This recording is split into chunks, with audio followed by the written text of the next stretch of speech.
জীবনে কঠিন সময় আসবেই। কেউ হয়তো চাকরি হারিয়েছে, কেউ স্বপ্ন পূরণের পথে বাধার সম্মুখীন হয়েছে, আবার কেউ মানসিক চাপে ভুগছে। তবে এই কঠিন সময়ে আসলে আমাদের ভেতরের শক্তি ও ক্ষমতা প্রকাশ করে।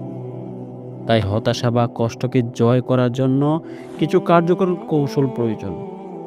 নিজে ৫টি কৌশল বিস্তারিতভাবে আলোচনা করা হলো। নাম্বার ১, কঠিন সময়ে প্রথম ধাপ হলো বাস্তবতা মেনে নেওয়া।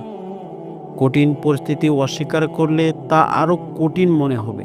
বরং গ্রহণ করো যে এটি জীবনের একটি অংশ। নিজের অনুভূতিগুলো চেপে রাখার পরিবর্তে প্রকাশ করো।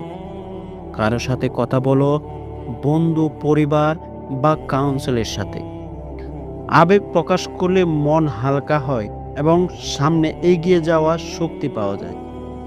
নাম্বার ২, কঠিন সময়ে ইতিবাচক থাকা খুব কঠিন, কিন্তু এটাই সবচেয়ে গুরুত্বপূর্ণ। নেতিবাচক চিন্তা এড়াতে ধ্যান চর্চা করো। এমন কাজ করো যা তোমার মন ভালো করে। গান শোনো, বই পড়ো বা প্রকৃতির সঙ্গে সময় কাটানো।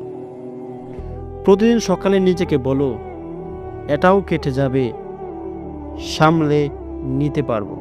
নাম্বার ৩, যদি পরিস্থিতি জটিল মনে হয় তাহলে একবারে সবকিছু সমাধান করার চেষ্টা করো না। বড় সমস্যাকে ছোট ছোট অংশে ভাগ করো এবং প্রতিদিন একটি কাজ সম্পন্ন করো।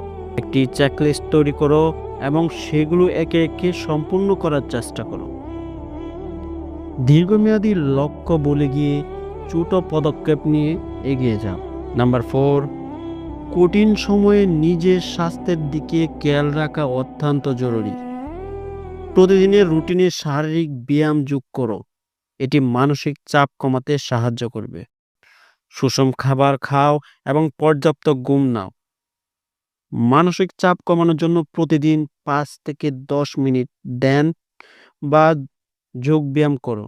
নাম্বার ৫, কঠিন সময়ে পাশে থাকা মানুষের ভূমিকা অপরিসীম। এমন মানুষের সাথে সময় কাটাও যারা তোমাকে অনুপ্রাণিত করে এবং মানসিক শক্তি দেয়। নেতিবাচক চিন্তাধারা মানুষের এড়িয়ে চলো। প্রয়োজনে একজন মেন্ট বা উপদেষ্টার সাহায্যে নাও, যারা অভিজ্ঞ এবং দিক নির্দেশনা দিতে সক্ষম।